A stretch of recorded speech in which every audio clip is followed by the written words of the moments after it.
दोस्तों, ये कहानी उस प्यार की है जो शायद ही किसी इंसान को नसीब होता है।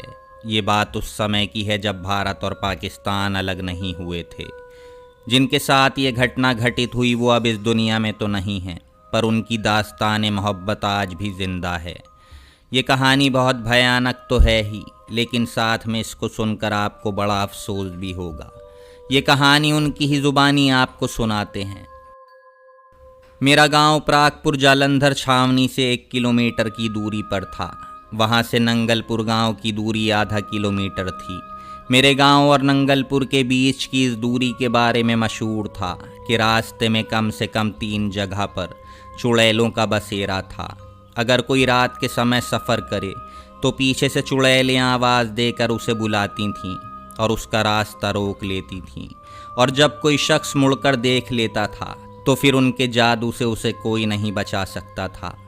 अब पता नहीं वो मेरा वहम था या हकीकत थी कि मेरा वास्ता 2-3 बार रात को सफ़र के दौरान उन आवाज़ों से पड़ा था, मगर मैंने वालिदैन की हिदायत के मुताबिक पीछे मुड़कर नहीं देखा था। शायद यही वजह थी कि जिन्नों, भूतों और प्रेतों के मामले में मेरा खौफ किसी हद तक कम हो गया था।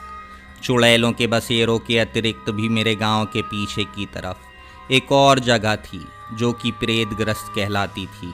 वहाँ पर खेतों के बीच बेरी का एक पेड़ था, जिसके पास ही हम गांव के लड़के कबड्डी खेला करते थे। लोगों को उस पेड़ से दूर रखने के लिए मिट्टी की एक दीवार सी बना दी गई थी। फिर भी हम बच्चों ने उसके एक कोने से दीवार को तोड़कर रास्ता बना लिया था। एक बार कबड्डी खेलने के दौरान मेरी नज़र अचानक ही उस मिट्टी में एक सुराख पर पड़ी, जिसमें एक भेड़ों का छत्ता लगा था जो कि बाहर आ जा रही थीं। उस समय मेरी उम्र बहुत कम थी और मैंने कमकली के वश में होकर एक डेला उठाकर उस सुराख के ऊपर दे मारा। डीला सीधा भेड़ों के छत्ते पर जाकर लगता है।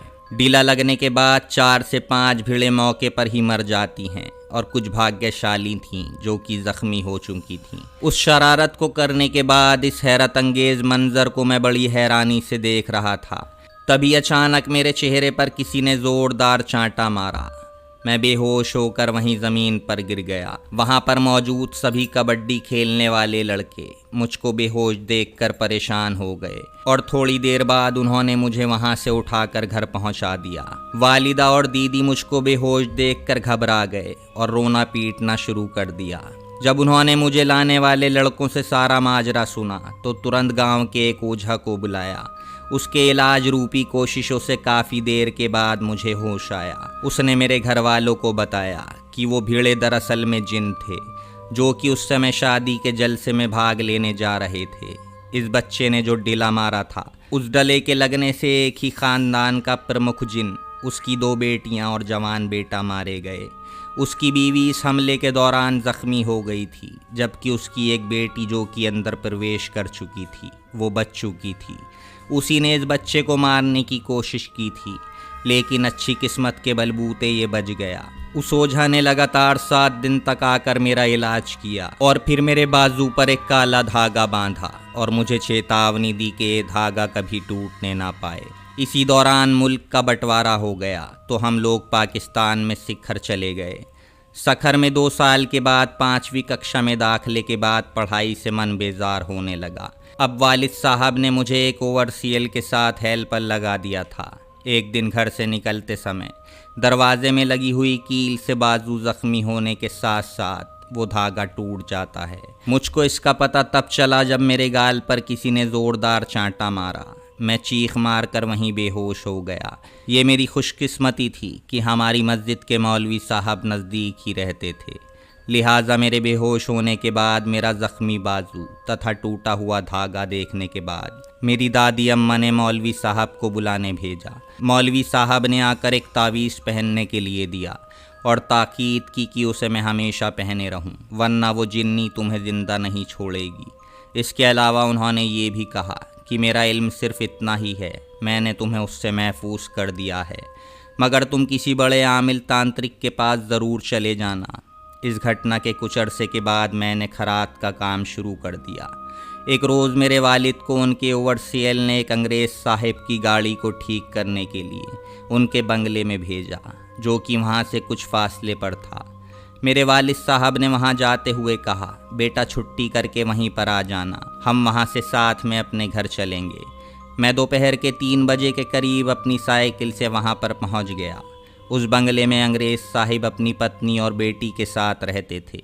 जब मैं वहाँ पर पहुँचा तो वो लड़की वहाँ पर झूला झूल रही थी और मेरे वालिद साहब गैराज में मोटर को ठीक कर रहे थे। मैं खामोशी से वालिद साहब के पास जाकर खड़ा हो गया। जब उस लड़की ने मुझको वहाँ पर खड़े देखा तो इशारे से मुझे अपने पास बुलाया और टूटी फूटी उर्दू में मेरा नाम पूछा। मैंने कहा, मेरा नाम खालिद है। मेरा नाम ऐनी है। उसने मुझसे कहा, तुम झूला झूलोगे? मेरे सिर हिलाने पर वो झूले पर से उतर गई। फिर हम दोनों बारी बारी से उस झूले पर झूलते रहे। इसके बाद मेरी उस लड़की से अच्छी खासी दोस्ती हो गई। इसके बाद भी मैं अक्सर उसके पास खेलने के लिए जाने लगा। लेकिन एक बात पर मैं बहुत हैरान होता था कि जब भी मैं उस बंगले पर ऐनी से मिलने गया, वो मुझको हर बार बाहर ही खेलती मिली और मुझे उसके अलावा कोई दूसरा वहाँ नज़र नहीं आया। एक दिन उससे झूला झूलते समय मैंने कहा, आओ ऐनी मेरे साथ बैठकर झूला झूलो। वो फ़ौरन ही राज़ी हो गई, लेकिन जैसे ही उसने मेरे पास बैठने की कोशिश की, एकदम चीख मार कर पीछे हट गई। क्या हुआ? मैंने पूछा। लगता है किसी चीज़ ने काट लिया है। वो बोली। मैंने उसके हाथों की तरफ देखा तो वहाँ पर कुछ भी नहीं था। तुम अपने कपड़ों में देखो। मैंने अपने कपड़े झाड़े मगर मुझे कुछ नहीं मिला। इस पर वो बोली, अपनी कमीज़ उतार कर देखो। मैंने अपनी कमीज़ उतारी और उसने मेरे गले में लटकते हुए तावीज़ को देखा तो बोली, ये क्या है, इसे उतारो। लेकिन मैंने मना कर दिया। उसके क्यों के जवाब में मैंने बताया कि एक जिन्नी मेरे पीछे पड़ी हुई है, तावीज़ को उतारने पर वो मुझको ख़त्म कर देगी। ये सुनकर वो खामोश रह गई। एक दिन नहाते समय गलती से मैं तावीज़ को घर में ही भूल आया और उस ऐनी के पास खेलने चला गया। उस दिन वो मुझे बड़ा खुश नज़र आई और मुझे देखकर उसकी आंखों में एक अजीब सी चमक आ गई। वो मेरा हाथ पकड़कर मुझको लॉन के एक वीरान हिस्से में ले गई। वहाँ एक पुराना कुआं था। मैंने उसमें झांक कर देखा तो मुझे चक्कर आ गया। कुआं बहुत ही गहरा था। मेरे बाद ऐनी उसमें झांकने लगी तो मुंडेर की एक ईंट उसके पैरों से फिसल गई। वो कुएं में गिरने ही वाली थी। मैंने फ़ौरन उसका बाजू पकड़ लिया। उस वक्त तक उसका आधे से ज़्यादा धड़ कुएं में जा गिरा था। उसके वज़न से मेरे पैर भी उखड़ने लगे थे, मगर मैंने जान लगा दी और बड़ी हिम्मत के बाद उसे बाहर खींचा। इस पर वो मेरी बहुत आभारी हुई और मेरा शुक्रिया अदा किया। दूसरे दिन जब मैं उस बंगले पर गया तो ऐनी से मेरी मुलाकात नहीं हुई। आखिर कई रोज़ बाद मैंने बंगले वाले अंग्रेज़ से ऐनी के बारे में पूछा तो वो अंग्रेज़ बोला, हमारी तो कोई बेटी ही नहीं है, बस हम दोनों मियाँ बीवी ही यहाँ रहते हैं। ये सुनकर मुझे बहुत हैरानी हुई। धीरे धीरे मैं उसे भूल गया और फिर कभी उधर नहीं गया। इस घटना के काफ़ी अरसे के बाद जब मेरी उम्र 17 साल की थी, एक रोज़ मैं कारखाने से छुट्टी करके घर आ रहा था कि पीछे से एक गाड़ी वाले ने मुझे हॉर्न दिया। मैं इस कदर थका हुआ था कि मैंने हॉर्न की आवाज़ नहीं सुनी और वो गाड़ी मुझसे टकरा गई। गाड़ी की टक्कर से मैं सड़क पर गिर गया और थोड़ी देर के लिए होशो हवास खो बैठा। जब मेरे होशो हवास वापस आए तो मैंने देखा कि एक लड़की जो कि शक्ल सूरत से बहुत अंग्रेज़ लग रही थी, मुझे उठा रही थी और उसने मुझसे कहा, तुम मुझको नहीं पहचाने खालिद। मैं हैरान हुआ और ये लड़की कौन है ये सोचने लगा। मैंने उसे गौर से देखा मगर पहचान नहीं पाया। मैंने इनकार करके सिर हिला दिया। उसने कहा, हम ऐनी हैं। वो बोली, हम और तुम उस बंगले में झूला झूला करते थे। अब मैंने गौर से उसका चेहरा देखा तो पहचान गया। मेरे ये कहने पर कि तुम्हारे पिता ने तो कह दिया था कि तुम उनकी बेटी ही नहीं हो। तब उसने कहा कि बेवकूफ़ हो, मैं तो उनके पड़ोस में रहने वाले डेविड साहब की बेटी हूँ। मैं वहाँ पर सिर्फ खेलने जाया करती थी। उस हादसे के बाद उन्होंने मुझे वहाँ खेलने से मना कर दिया। इस तरह मेरी और तुम्हारी मुलाकात नहीं हो सकी। तुम सिर्फ एक दिन पूछ कर ही वापस चले गए और दोबारा बंगले में नहीं लौटे। मैं तुम्हारा इंतज़ार करती रही कि तुम दोबारा आओगे तो मैं तुम्हें बताऊंगी। ये मेरी गलती थी। मैं बोला, चलो अब इस गलती की सज़ा भुगतो और मेरे साथ चलो। वो मुझको कार में बैठाकर फिर उसी झूले वाले बंगले में लेकर आ गई। उसने बताया कि अपने माता पिता की मौत के बाद अब वो इन्हीं रॉबर्ट साहब के साथ रहती है। हम फिर से मिलने लगे, लेकिन हमारे मिलने के दौरान उस घर में कोई नहीं होता था। उसको अपने सामने पाकर मैं अपने मन में उसके प्रति उठने वाले सारे सवालात भूल जाया करता था। मेरे गांव के नज़दीक एक काजी बाबा नाम के बुज़ुर्ग रहते थे, जो काजी बाबा के नाम से मशहूर थे। एक रोज़ किसी काम के सिलसिले में उनकी गली में मुझे जाना पड़ा। वो बाहर ही बैठे हुए थे। मैं उनको सलाम करने के लिए रुका तो वो मुझसे बोले, मौलवी का धागा तुमने गुम कर दिया और फिर से उसके चक्कर में पड़ गए हो। जिसके पीछे तुम भाग रहे हो वो तेरी दुश्मन है, क्योंकि तू उसके ख़ानदान का कातिल है। वो आदमजात नहीं है, वो तेरा कत्ल कर देगी। फिर उन्होंने एक सियाह काला धागा कुछ मंत्र पढ़ने के बाद उसमें गांठ लगाकर मुझको गले में डालने के लिए दे दिया और बोले कि इसे गले में इस तरह से डाल ले कि ये उसको नज़र ना आए, वो तेरा पीछा छोड़ देगी। मैं वो धागा गले में पहनकर शाम को फिर से ऐनी से जब मिलने पहुंचा तो बड़ी ही बेताबी और बेचैनी से मेरा इंतज़ार कर रही थी। मुझसे वो उसी बेताबी से मिली और बड़ी ही बेतकल्लुफ़ी से मेरे गले में अपनी गोरी बाहें डाल दी, मगर जैसे ही उसने मेरे बदन को छुआ, एक ज़ोरदार चीख मारकर एकदम झटके से अलग हो गई और गौर से मेरी तरफ देखते हुए बोली, खालिद क्या बात है, आज तुम्हारे बदन से आग निकल रही है। मैंने कह दिया कि नहीं, कोई ख़ास बात नहीं है, मगर वो बिना पलके झपकाए गौर से मुझे देखे ही जा रही थी। मैंने उससे पूछा कि वो सच में अपनी हकीकत बताए कि वो असल में कौन है। मेरे सवाल के जवाब में वो मुझे बड़ी ही अजीब सी नज़रों से देखने लगी। फिर बोली कि खालिद, हम दोनों एक लंबे अरसे से एक साथ हैं, बचपन से दोस्त भी हैं, फिर भी तुम मुझ पर शक कर रहे हो, आखिर क्यों? मैंने उसको गौर से देखते हुए कहा, इसलिए कि तुम आदमजात नहीं हो। वो हंसते हुए बोली कि तुम्हें गलतफहमी हो गई है, मैं भी तुम्हारी तरह इंसान हूँ। मैंने कहा, तुम बताना नहीं चाहती, खैर ये हमारी आखिरी मुलाकात है, आइंदा मैं यहाँ पर कभी नहीं आऊँगा। वो मछली की तरह तड़प कर बोली, ऐसा मत करो, मैं तुम्हारी मोहब्बत में इतना आगे बढ़ चुकी हूँ कि अब मेरे पास वापसी की कोई भी राह नहीं है। मैंने कहा, अच्छा तो फिर तुम्हें इसी मोहब्बत की कसम है, मुझको अपनी हकीकत बता दो।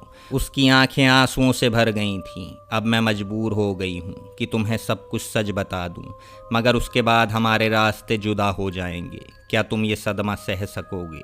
मैं उत्सुकता से इतना दीवाना हो रहा था कि मैंने बगैर सोचे समझे ही कह दिया कि हाँ। वो बताने लगी, तो सुनो, जैसा कि तुम्हें उस तांत्रिक ने बताया था, तुमने भीड़ों को जो पत्थर मारा था उसमें मेरा बाप, भाई और दोनों बहनें मारी गई थीं और मेरी माँ ज़ख्मी हो गई थी। वो इस काबिल नहीं थी कि तुमसे अपने ख़ानदान के ख़ात्मे का बदला ले सकती, इसलिए उन्होंने मुझसे बदला लेने को कहा है। यही वजह थी कि मैं 2 बार रूप बदल कर तुम्हारे पास आई और बदला लेने की कोशिश करी, मगर उस दिन जब तुमने कुएं में गिरने से मेरी जान बचाई तो मैंने बदला लेने का इरादा बदल दिया। लेकिन अब जो मैं दोबारा से तुम्हारे नज़दीक आई थी तो अपनी माँ के कहने पर आई थी, मगर तुम्हारी मोहब्बत में गिरफ्तार हो गई। आज मुझे अपने दिल पर पत्थर रखकर तुम्हें जान से मार देना था, क्योंकि मेरी माँ ने मुझको जो मोहलत दी थी उसका आज आखिरी दिन था, मगर इत्तफाक से आज ही मेरी माँ की मौत हो गई। उस वक्त मैं उनके सिरहाने थी और जब मैंने उसे तुम्हारी बातें बताईं तो उन्होंने भी तुम्हें माफ़ कर दिया था, इसलिए मैं हद से ज़्यादा खुश थी कि आज से हमेशा के लिए तुम्हारे संग रहूँगी।